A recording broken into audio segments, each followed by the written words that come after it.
अस्सलाम वालेकुम वरहमतुल्लाहि वबरकातुहू। कहते हैं कि अगर निकाह के वक्त कलीमा नहीं पढ़वाया, दुल्हा और दुल्हन से कलीमा नहीं कहलवाया तो फिर आपका निकाह नहीं होगा।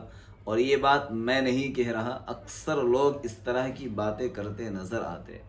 यानी इस तरह के लोग जिनको दीनी मालूमात कम है, जिनके पास तालीम कम है, जो अक़ल की बुनियाद पर इस तरह की बातें करते हैं या फिर सुनी सुनाई बातें करते हैं। तो इस तरह की बातें करते हैं कि भाई दुल्हा से कलिमा पढ़वा लो वरना निकाह नहीं होगा।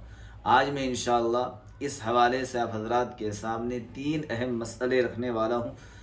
कोशिश करूँगा कि आसान करके बताऊँ, आसान लफ्ज़ों में बताऊँ, ताकि आपको अच्छी तरह से समझ में आ जाए क्या निकाह के वक्त कलीमा पढ़वाना लाजिम है, ज़रूरी है। एक मसला तो ये हुआ। दूसरा मसला ये है कि कुछ ये भी कहते नज़र आते हैं कि भाई मस्जिद में निकाह कराना साबित नहीं है, सुन्नत नहीं है, ज़रूरी नहीं है। एक इसको इंशाअल्लाह हज़रात के सामने रखूँगा। तीसरा मसला, बहुत से भाई ये कहते हैं कि शादी के वक्त छुआरे लुटाना सुन्नत है। क्या है इन तीनों मसलों की हकीकत, एक एक करके आप हजरात को मैं बताता हुआ चलूँगा। उम्मीद है कि इंशाअल्लाह आपको बात बहुत अच्छे से समझ में आएगी और आप इंशाअल्लाह आइंदा अमल करने की कोशिश भी करेंगे और अपने तमाम दीनी ईमानी भाइयों तक ज़रूर इन चीज़ों को शेयर भी करेंगे। दोस्तों, पहला मसला है, क्या निकाह के वक्त कलीमा पढ़वाना ज़रूरी है? क्या इसके बग़ैर निकाह नहीं होता? जिन भाइयों का निकाह हो चुका है और उन्होंने निकाह से पहले कलीमा नहीं पढ़ा, क्या इसका उनके निकाह पर कोई असर पड़ा है?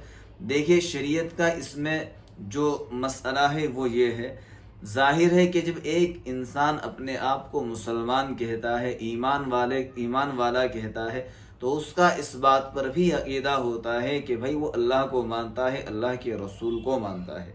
और जो अक़ाइद इस्लाम के अंदर, जैसे अल्लाह को मानना, रसूल को मानना, आखिरत की ज़िंदगी पर एतिमाद भरोसा करना, इन सारी चीज़ों को एक ऐसा इंसान जो इस्लाम के रास्ते पर चल रहा है, अपने आप को मुसलमान कह रहा है, वो यकीनन इन सब चीज़ों को मानता है। मगर फिर भी अगर कोई ऐसा शख्स, एक तो एक आदमी ऐसा है कि वो बेदीनी के साथ ज़िंदगी गुजार रहा है, उसको नाफरमानी या गुनाह उसकी ज़िंदगी में बहुत ज़्यादा है, दीन बहुत कम है, लेकिन फिर भी वो अल्लाह और रसूल को मानता है, कलीमा पढ़ता है। असल में बात यह है कि ज़बान से सिर्फ कह लेना कलीमा काफ़ी नहीं है, बल्कि दिल के अंदर, दिल से इस बात को मानना कि अल्लाह एक है और उसके रसूल मोहम्मद सल्लल्लाहु अलैहि वसल्लम ही ज़रूरी है, ये फ़र्ज़ है। और आदमी अगर इस बात को मान रहा है, भले ही वो अमल ना कर रहा हो, तो फिर वो मुसलमान है। तो अगर कोई शख्स जिन सारी चीज़ों पर ईमान रखता है, यकीन रखता है, फिर वो कलीमा ना पढ़े, यानी कि निकाह के वक्त उसको कलीमा ना पढ़वाया जाए, तो इसके निकाह पर कोई असर नहीं पड़ेगा। इस आदमी के निकाह के ऊपर कोई असर नहीं पड़ेगा।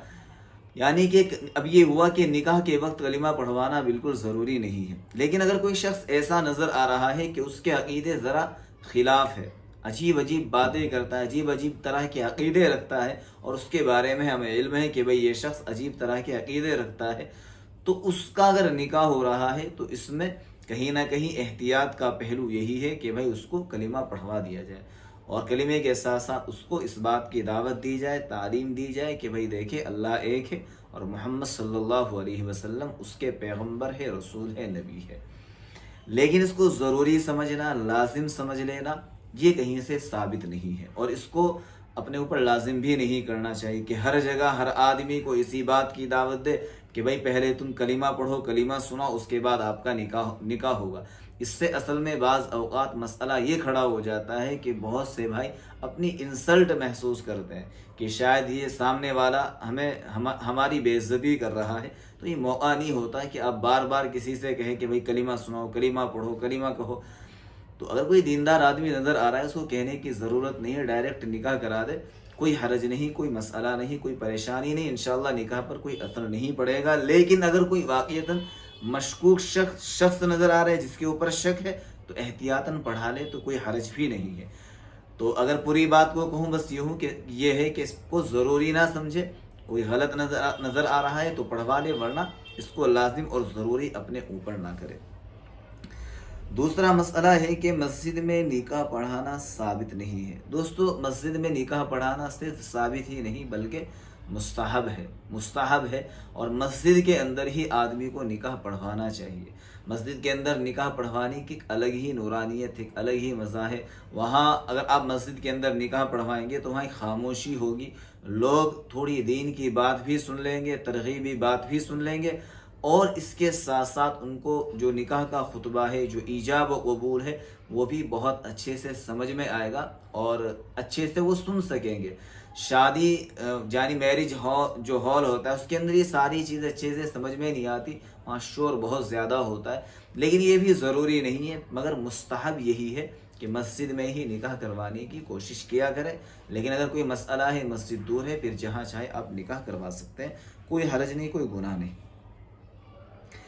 شادی کے وقت چھوارے لٹانا کیسا ہے؟ اس سلسلے میں دوستو جتنی بھی روایات ہیں وہ زیادہ تر کمزور ہے، ضعیف ہے، یعنی چھواروں کو لٹانا، پھینکنا، لوگ کہتے ہیں کہ یہ سنت عمل ہے، مگر علماء نے لکھا ہے کہ بھائی اس طرح کی جتنی بھی روایات ہیں وہ کمزور ہے، ضعیف ہے۔ اور اس میں پھر یہ بھی ہوتا ہے کہ آدمی جب چھوارے مسجد کے اندر لٹاتا ہے تو کہیں نہ کہیں مسجد کے ادب کے خلاف لوگ بہت سی حرکتیں کر جاتے ہیں، شور کرتے ہیں، بھاگے پھرتے ہیں، بعض اوقات بدتمیزی کر جاتے ہیں، جھگڑا کر لیتے ہیں۔ تو لہٰذا احتیاط کا پہلو یہی ہے، مسجد کے ادب کا خیال رکھیں، اور چھوارے وغیرہ جو بھی آپ شیرنی اس وقت تقسیم کریں وہ بغیر لٹائے کریں، ادب کے ساتھ لوگوں کی خدمت میں پیش کریں۔